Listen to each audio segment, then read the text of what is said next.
Shri Arjun Ram Meghwal ji. Thank you, Honorable Speaker, sir.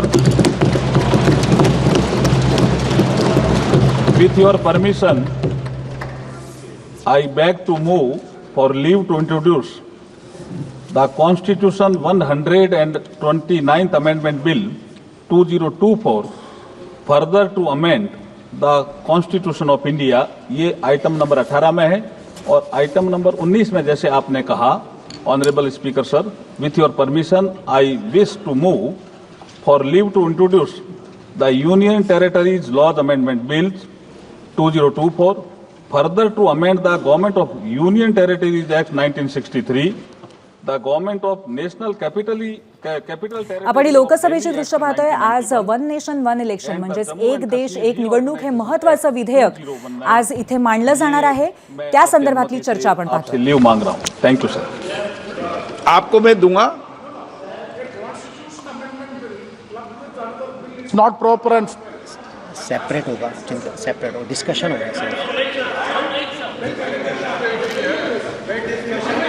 allot me the time for only one person leaders, okay, but a constitution amendment bill drastically changing the electoral process of our country, that is to be introduced separately, that is to be introduction has to be discussed, then take the other bill, otherwise it will be not fair as far as constitution amendment is concerned। माननीय सदस्यगण, मैंने आपको कहा है कि दोनों के विषय पर एक साथ बोलेंगे, लेकिन इंट्रोड्यूस भी अलग अलग होगा और पासिंग भी अलग अलग होगी। मतलब चर्चा करते समय मैंने जॉइंट बोला है कि दोनों विषयों पर एक साथ चर्चा करें। बाकी मैंने पेश भी अलग अलग किया है, माननीय मंत्री जी ने पेश अलग किया, मैंने भी अलग अलग बोला, लेकिन चर्चा करते समय जॉइंट करने के लिए कहा है। Shri Manish Tiwari ji.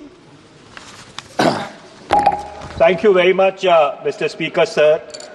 I rise to oppose the introduction of the Constitution 129th Amendment Bill 2024 and the Union Territories Laws Amendment Bill 2024.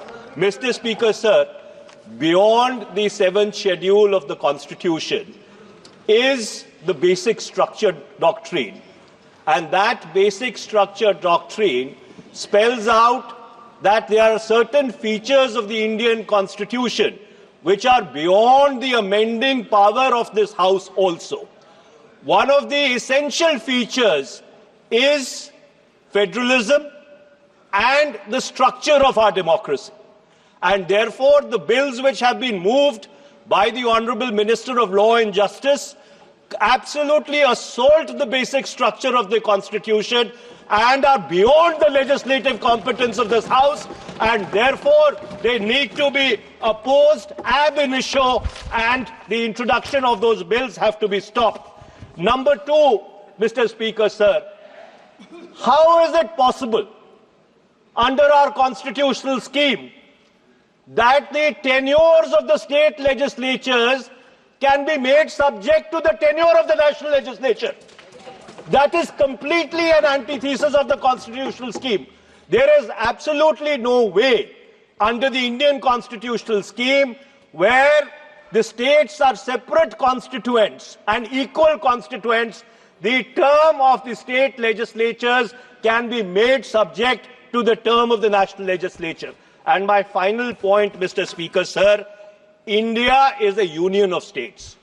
Article 1 of the Constitution states that India is a union of states and not vice versa.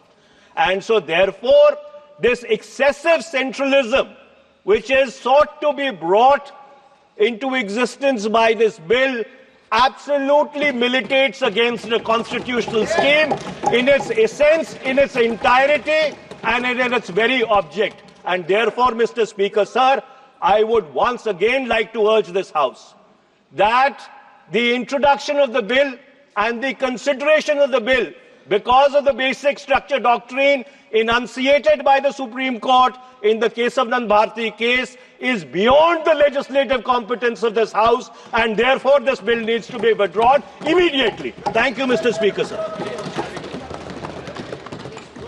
Dharmendra Yadav. धन्यवाद अध्यक्ष जी। मैं इस संविधान के 129वें संशोधन अधिनियम के विरोध के लिए खड़ा हूं। अध्यक्ष जी, मैं समझ नहीं पा रहा हूं, अभी 2 दिन पहले संविधान को बचाने की, संविधान की गौरवशाली परंपराएं की कस्में खाने में कोई कमी नहीं रखी। 2 ही दिन के अंदर संविधान की जो हमारी मूल भावना है, 2 ही दिन के अंदर संविधान का जो हमारा बेसिक स्ट्रक्चर है, 2 ही दिन के अंदर संविधान का जो हमारा संघीय ढांचा है, उसको खत्म करने के लिए संविधान संशोधन बिल लाए हैं। मैं मनीष तिवारी जी से सहमत हूं और अपनी पार्टी और अपने नेता आदरणीय अखिलेश यादव जी की ओर से कहना चाहता हूं, ये बिल पूरे देश के जो अलग अलग भेष, भाषाएं, संस्कृति, क्षेत्र की जो मान्यताएं हैं, जो हमारे संविधान निर्माताओं ने बहुत सोच विचार के मंथन अध्ययन करके ये संघीय ढांचा तैयार किया था, राज्यों का गठन भी किया था, संस्कृति के हिसाब से, क्षेत्र के हिसाब से, भाषा के हिसाब से, परिस्थितियों और समय के हिसाब से।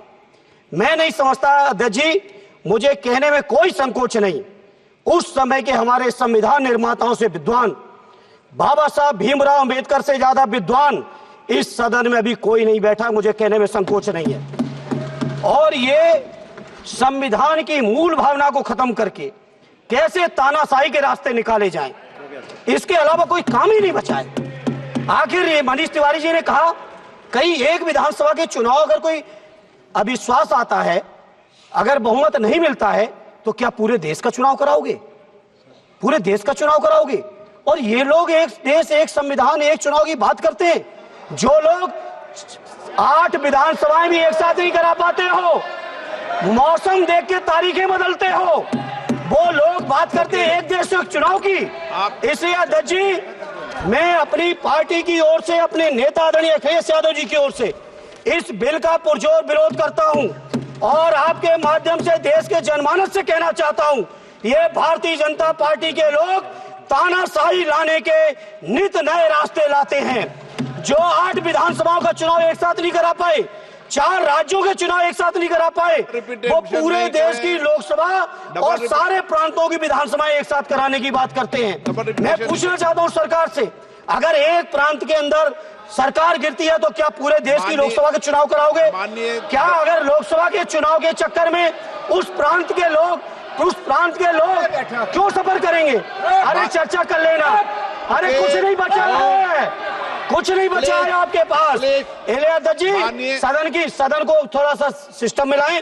अध्यक्ष जी, आपसे अनुरोध है, आपके माध्यम से सरकार से अनुरोध है, जनता ने बड़ी उम्मीदों के साथ हम सबको भेजा है और हम सब लोगों की जिम्मेदारी है, ये संविधान विरोधी, संघीय ढांचे विरोधी, बेसिक स्ट्रक्चर विरोधी कई केसों की चर्चा की मनीष तिवारी जी ने, मैं उनके साथ जोड़ते हुए माननीय सर्वोच्च न्यायालय की भावनाओं के विरोधी, गरीब विरोधी, दलित विरोधी, पिछड़ा विरोधी, मुसलमान विरोधी, इस नीयत को वापस लो, ये अध्यक्ष जी आपके माध्यम से मेरी आपसे प्रार्थना है। बहुत बहुत धन्यवाद। एक मिनट प्लीज। माननीय सदस्यगण, हम संसद के अंदर हर विषय की अलग अलग प्रक्रिया होती है।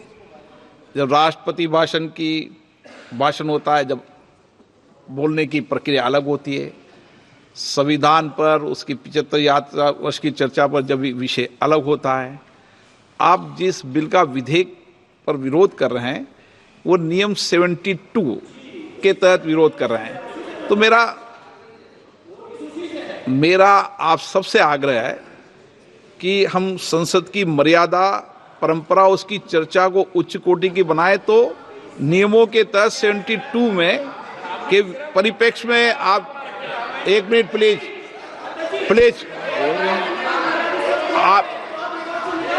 आप प्लीज, एक मेरा ये आग्रह है, ऐसे नहीं बोलते बीच में, प्लीज बैठिए, ऐसे बीच में नहीं बोलते हैं।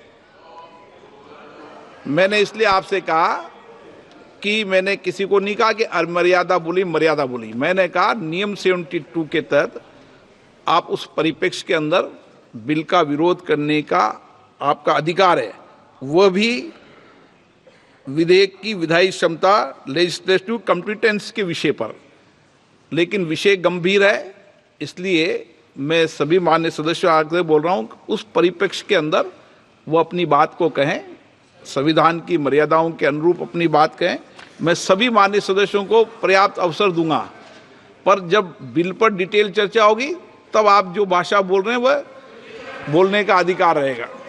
ठीक है, सब सहमत इस बात से? आपको देंगे, आप दोनों में से तय कर लो कौन बोलेंगे। हाँ, कल्याण आप दोनों तय कर लो पहले। नोटिस है।